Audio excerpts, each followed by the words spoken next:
ही साथी, उत्तर प्रदेश के प्रधानी के चुनाव में कौन सी सीट कितनी संख्या में किस जाति के लिए आरक्षित होने वाली है, मैं आपको इस वीडियो में आज बताने वाला हूं।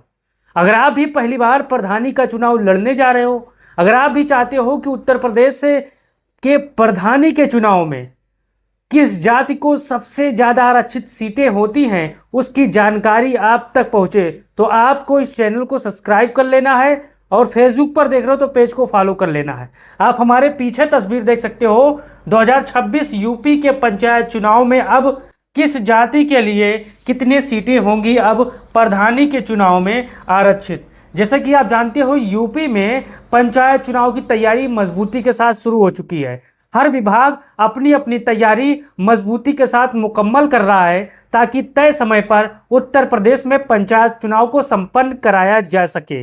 लेकिन आज हम जानेंगे इस वीडियो में कि यूपी में एसटी के लिए, ओबीसी के लिए और एससी के लिए, जनरल के लिए कितनी हजार सीटें आरक्षित होती है, और आप जानकर हैरान हो जाओगे साथियों। अगर आपको ये वीडियो अच्छी लगी तो कमेंट बॉक्स में अपना राय जरूर दीजिएगा।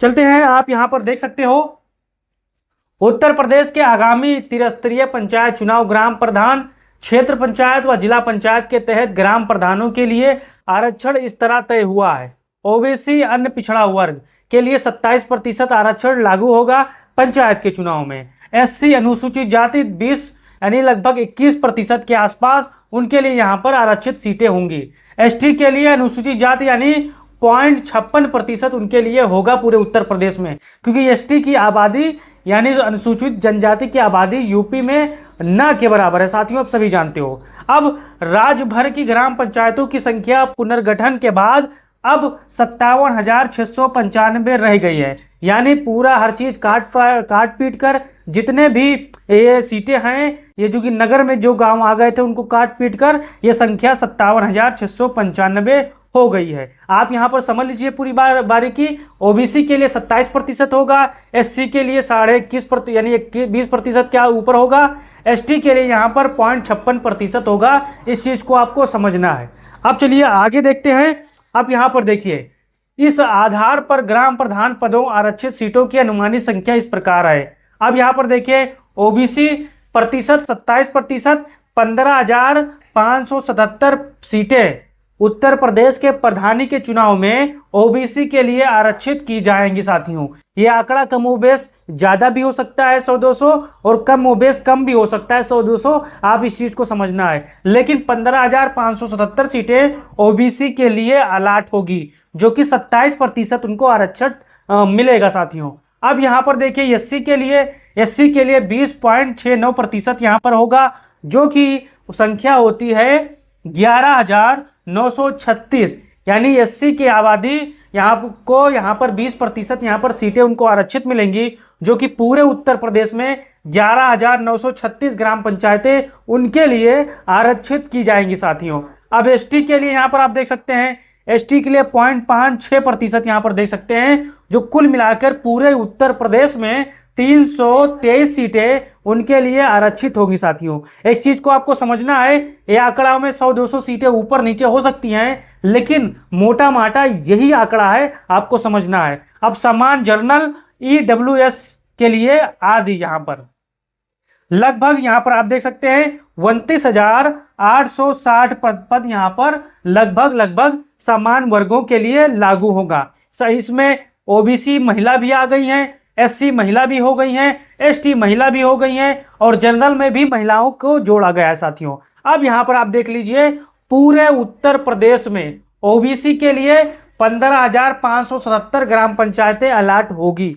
एससी के लिए यहाँ पर 11,936 पदें पूरे यूपी में उनके लिए अलाट होंगी। एसटी के लिए पूरे उत्तर प्रदेश में 323 पदें उनके लिए अलाट होगी। अब सामान्य जनरल ईडब्ल्यूएस बाकी के लिए यहाँ पर 29,859 यानी एक कम 60 पद पूरे उत्तर प्रदेश में अलाट होंगी साथियों। अब आप ये आंकड़ा समझ गए हो। जो साथी आंकड़ा नहीं समझ पाए हैं वो कमेंट बॉक्स खुला है, अपनी राय दे सकते हो साथियों। अब चलते हैं आगे की तरफ। अब यहाँ पर देखिए, यहाँ पर ध्यान देने वाली बात है, इनमें से 33% महिला आरक्षण भी लागू होगा, यानी प्रत्येक वर्ग में उपयुक्त सीटों का 1/3 हिस्सा महिलाओं के लिए आरक्षित होगा। यानी जो पद मैंने आपको बताया संख्या, उनमें 1/3 हिस्सा यहाँ पर महिलाओं के लिए भी लागू होगा। अब वास्तविक आरक्षण की सूची यानी कौन सी पंचायत किस वर्ग के लिए आरक्षित होगी, वो अंतिम दस्तावेज तय करेगा, जो कि जिला स्तर पर अक्टूबर-नवंबर में आरक्षण की आखिरी सूची, अंतिम मजबूत सूची जारी हो जाएगी साथियों। अब यह अनुमान 2011 जनगणना और वर्तमान जनसंख्या अनुपात पर आधारित है। मुद्रा या परिसीमन के कारण राज्यों और पश्चिमी क्षेत्रों में थोड़ी बहुत विभिन्नता आ सकती है, इस चीज में आपको मैंने बता दिया है। अब यहाँ पर आप जितने भी साथी होंगे उनको ये आंकड़ा समझ में आ गया होगा, तो आप अपना राय जरूर दीजिए। और आपको यहाँ पर एक चीज समझ में आ गई होगी कि उत्तर प्रदेश में, पूरे उत्तर प्रदेश में यहाँ पर ओबीसी के लिए 15,570 पद हैं, एससी के लिए 11,936 पद अलॉट होंगे, एसटी के लिए 323 पदें अलॉट होंगी, सामान्य के लिए लगभग 29,859 पद यहाँ पर अलॉट होंगे। बात आपको समझ में आ गई होगी। अगर ये वीडियो आपको अच्छी लगी तो आप अपना राय दीजिए, और इस वीडियो में कहाँ गलती हुई है ये भी आप बता सकते हो साथियों, क्योंकि बहुत से साथी जानकार होते हैं तो हमसे कुछ गलतियां भी हो जाती हैं। तो अपना राय जरूर देते रहिए और इस वीडियो को तमाम साथियों तक भेजते रहिए साथियों। जय हिंद।